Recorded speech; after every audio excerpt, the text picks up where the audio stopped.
Hoy quiero empezar con una paradoja. En 2026, los directivos de personas llevan 2 años diciéndome lo mismo, que hay escasez de talento, que no encuentran perfiles con experiencia, que los procesos de selección duran meses y los candidatos no cumplen expectativas. Seguramente os suena. Y al mismo tiempo hay un colectivo con décadas de experiencia acumulada, con criterio, con redes construidas, con capacidad de gestionar la incertidumbre, que el mercado lleva años descartando sistemáticamente. ¿Quiénes son? A ver si lo acertáis. Pues las mujeres mayores de 45 años. Representan el colectivo con mayor paro en España, por encima de los jóvenes, por encima de los hombres de su misma franja de edad. Y no es un problema de talento, es un problema de mirada. Hoy vamos a diseccionar esta paradoja con datos, con casos reales y con lo que la inteligencia artificial está haciendo con ella, para bien y para mal. Este vídeo es para quien toma las decisiones sobre personas, no para que te sientas bien, sino para que tomes mejores decisiones.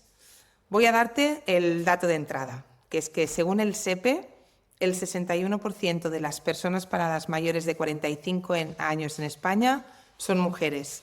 Eso las convierte en el colectivo más numeroso del desempleo, por encima de los jóvenes de 25 a 44 años combinados. Y eso lo dice no yo, sino el informe de mercado de trabajo.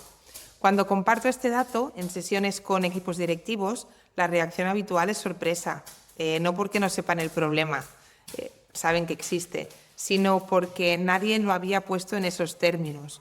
No es un problema nuevo, es una tendencia que lleva años creciendo y que el envejecimiento demográfico va a amplificar.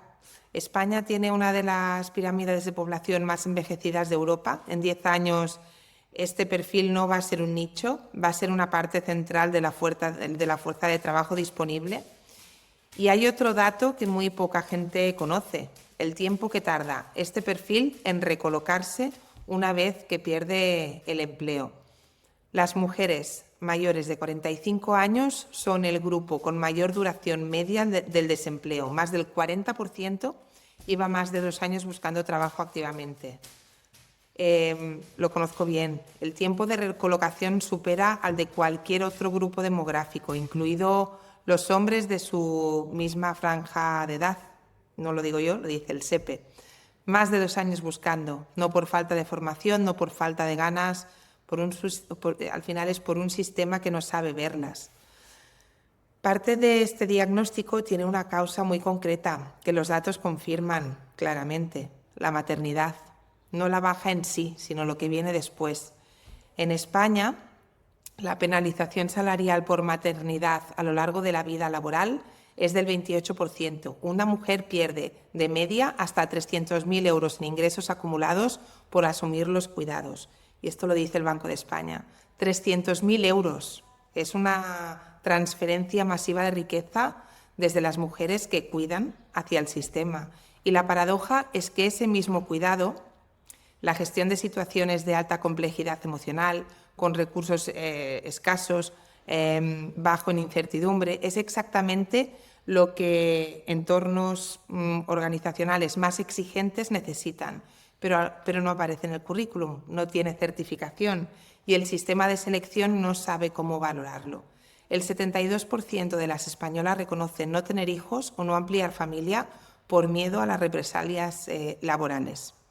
Lo dice el informe Moving Maternal del IPSE 2024. Hay un tercer ángulo que casi nunca aparece en el debate sobre talento senior: el impacto en las pensiones. Las interrupciones profesionales derivadas de cuidados generan brechas en las cotizaciones que se acumulan durante décadas y se materializan en el momento de la jubilación. Como sabéis, la brecha de pensiones entre hombres y mujeres en España es del 34%. Una mujer jubilada cobra de media 340 euros menos al mes que un hombre con perfil equivalente, según el INE.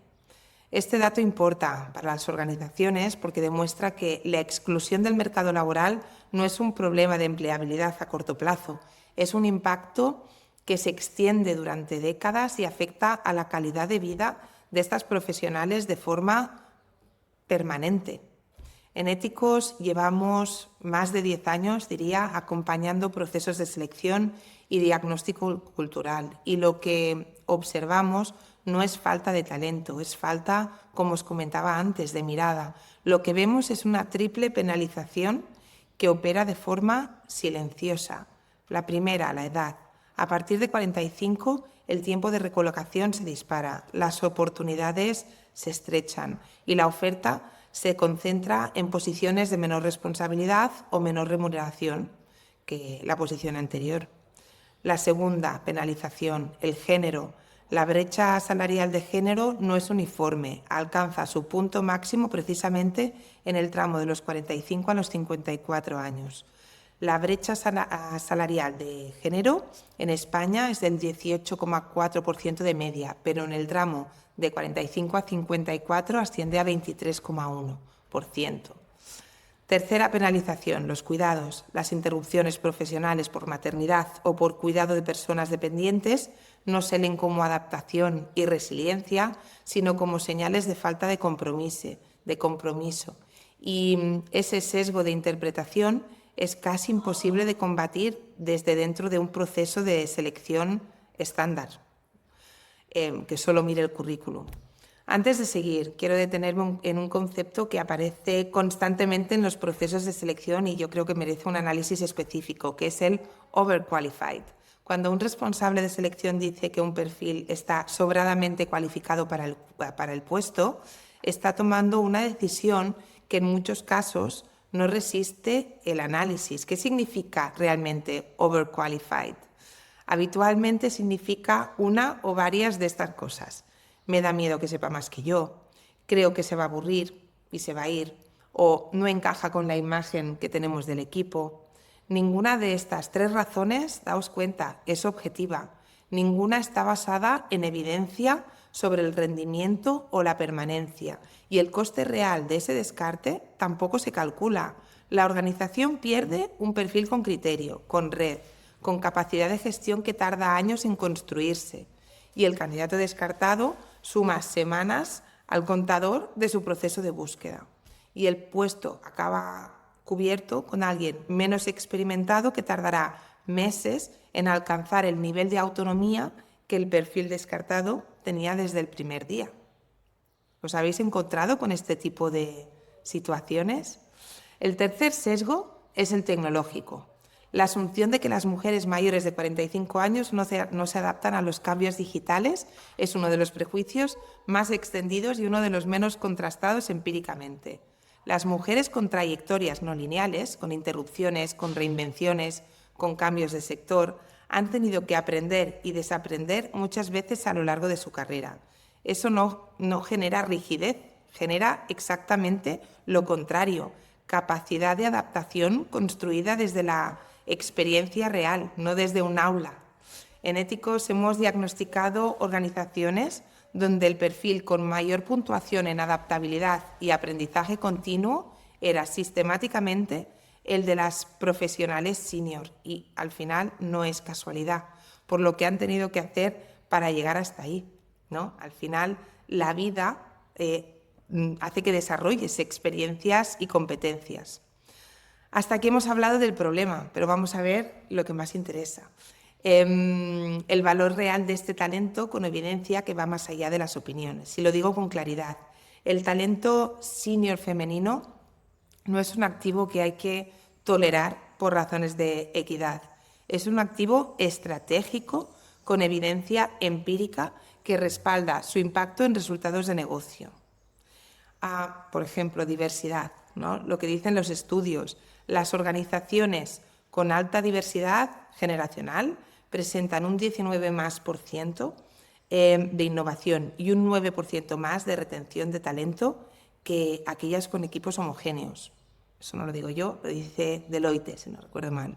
Los equipos con diversidad de edad, género y experiencia superan en rendimiento a sus pares homogéneos en el 85% de los casos analizados en entornos de alta complejidad, según McKinsey.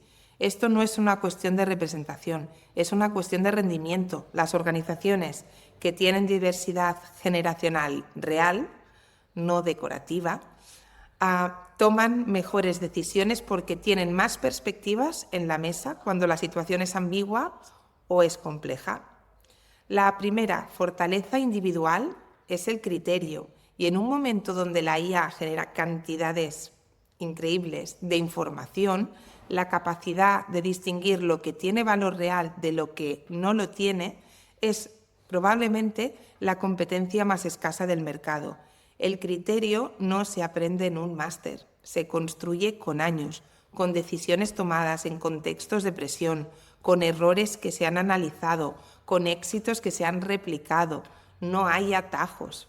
Un profesional con 20 años de experiencia ha procesado situaciones que un algoritmo no puede sintetizar porque no tienen patrones suficientes en los datos de entrenamiento. Ha tomado decisiones sin información completa, en contextos de alta presión, con consecuencias reales. Eso genera un tipo de competencia que no aparece en ningún test. ¿Y qué me decís también de la resiliencia, ¿no? Las mujeres que han navegado interrupciones profesionales, cuidados, reinvenciones y han vuelto al mercado, tienen algo que muy pocos perfiles tienen. Saben manejarse en la ambigüedad sin perder el foco. Estos diagnósticos que hacemos en Éticos con el HSI, nuestro indicador del sistema humano, en estos cuestionarios hemos observado que los perfiles con mayor puntuación en resiliencia organizacional y tolerancia a la ambigüedad tienden a ser de forma consistente los que tienen trayectorias más complejas. Disculpad. Las habilidades que más se necesitan ahora mismo en las organizaciones son las que históricamente se han denominado soft skills o habilidades blandas: escucha activa, empatía, gestión del conflicto, construcción de confianza, capacidad de colaborar bajo presión. No porque las mujeres nazcan con ellas, sino porque en muchos casos las han tenido que desarrollar más en entornos donde no tenían el poder formal y donde tenían que influir sin autoridad jerárquica. Y hay un cuarto activo que casi nunca aparece en los procesos de selección, porque no cabe en los formularios: la red. Una mujer con 20 o 25 años de trayectoria profesional llega con un capital relacional construido durante décadas, relaciones de confianza en su sector que tardan años en establecerse, acceso a conversaciones que no existen en LinkedIn, y es muy habitual. Llegamos vamos al tema central de este canal y de este vídeo, que es qué está haciendo la inteligencia artificial con este talento, además, ¿no? La respuesta corta es que depende de quién tome las decisiones y de si esas decisiones son conscientes o no. Pero vayamos allá, ¿no? El riesgo. Vamos a hablar del riesgo. La IA no entra en un mercado laboral neutral, entra en uno que ya tiene sus sesgos. Y cuando entrenamos algoritmos con datos históricos de contratación que reflejan esos sesgos, lo que obtenemos pues no es objetividad. Obtenemos sesgos automatizados, más rápidos, más baratos y mucho más difíciles de cuestionar. Hay un caso que vale la pena conocer en detalle porque yo creo que ilustra el riesgo mejor que cualquier dato abstracto, ¿no? El caso Amazon. 2018. Amazon desactivó un sistema de selección por IA que había estado usando internamente durante 4 años. El sistema había sido entrenado con los currículums de personas contratadas en Amazon durante la década anterior. El problema: la mayoría de esas personas eran hombres y el algoritmo aprendió que los perfiles exitosos eran masculinos y empezó a penalizar automáticamente currículums que incluían palabras como mujeres. Por ejemplo, presidenta del Club de Mujeres en Tecnología, o que provenían de universidades femeninas, por ejemplo. Nadie lo había programado para hacer eso. El algoritmo identificó el patrón en los datos y lo optimizó. Amazon al final pues tuvo que desactivarlo, pero el daño durante 4 años ya estaba hecho. Y este caso no es una excepción, desafortunadamente. Es el ejemplo más documentado de un riesgo estructural. Si los datos de entrenamiento reflejan discriminación, el algoritmo aprende a discriminar. Lo único que cambia es, pues lo que decíamos, la velocidad y la escala. En los países de altos ingresos, los empleos en mayor riesgo de automatización representan el 9,6% del empleo femenino frente al 3,5% del masculino. Las mujeres se concentran en ocupaciones con mayor probabilidad de automatización: secretariado, administración, atención al cliente, contabilidad media. Y aparte hablemos ahora del automation bias, algo que nadie nombra, y es que hay un segundo riesgo relacionado con la IA que afecta de forma específica a este colectivo. El automation bias, no sé si lo conocéis, es la tendencia de las personas a confiar en las recomendaciones de un sistema automatizado por encima de su propio juicio, aunque ese sistema esté equivocado. No sé si os sonará. En la práctica funciona así. Un responsable de selección tiene delante un algoritmo que puntúa candidatos. El algoritmo da una puntuación baja a un perfil de una mujer de 50 años. El responsable no sabe por qué. Los algoritmos raramente son transparentes en su razonamiento, pero tiende a asumir que el algoritmo sabe algo que él o ella no sabe. Consecuencia, descarta el perfil.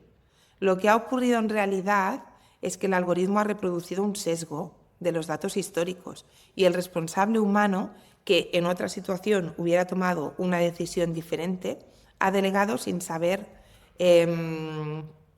que la IA estaba aplicando ese sesgo. Y el resultado es discriminación invisible, más difícil de detectar, más difícil de corregir y más difícil de responsabilizar que la discriminación humana directa. Pero hay otro lado, y es el que más me interesa. La llegada de la IA hace más necesarias que nunca exactamente las habilidades que no puede replicar: el criterio contextual, la empatía funcional, la gestión de equipos bajo momentos de incertidumbre, la capacidad de construir confianza en entornos complejos. Lo que la IA no puede hacer es lo que el perfil senior femenino hace mejor, no por coincidencia. Volvemos a decir, es porque son competencias que se desarrollan en la complejidad y que ningún modelo de lenguaje puede entrenar con datos. Y hay una oportunidad concreta que las organizaciones están empezando a explorar: usar la IA para eliminar el sesgo en los procesos de selección, no para reforzarlo. Algoritmos de anonimización de currículums, sistemas de scoring basados en competencias verificadas, herramientas de evaluación que eliminan el nombre, la edad, el género del proceso inicial. La pregunta para quien está viendo este vídeo es: ¿cómo se está implementando la IA en los procesos de vuestra organización? ¿Alguien lo ha auditado? Sería interesante. Y con todo esto, información, esta realidad, ¿qué hacemos? ¿Qué puedes hacer tú? Vamos a lo práctico. Porque al final este vídeo no sirve de nada si no se convierte en algún tipo de acción. Hay 3 niveles de actuación. Los cuento de más urgente a más estructurales.